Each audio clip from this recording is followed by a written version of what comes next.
রহিম। গতকাল তোমাদেরকে affirmative two নেগেটিভের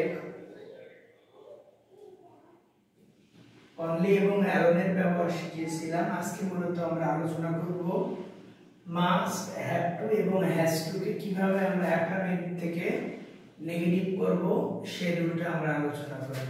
dear viewers, তোমরা দেখতে পাচ্ছ যদি কখনো অ্যাফার্মেটিভ সেন্টেন্সে must, have to, has to এগুলো থাকে তাহলে এইগুলোকে যখন আমরা নেগেটিভ করব তখন আমাদেরকে ক্যানট পার্ট নিতে হবে। ওকে, উদাহরণ দেখবে অ্যাফার্মেটিভ সেন্টেন্সে I must do the work, এই বাক্যটিকে যদি আমরা নেগেটিভ করি তাহলে এটা নেগেটিভ ফর্ম দাঁড়াবে I cannot but do the work. পরের রুলটা আমরা দেখব I have to follow hygiene. I have to follow hygiene. এই বাক্যটাকে যদি আমরা নেগেটিভ করি তাহলে এটা নেগেটিভ হবে I cannot but follow hygiene.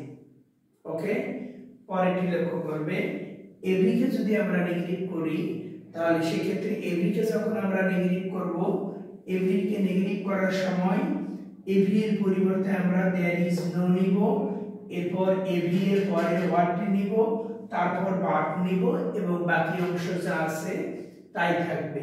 Deer viewers, every mother loves her child, এই বাক্যটিকে যখন আমরা নেগেটিভ করব তখন হবে there is no mother but loves her child.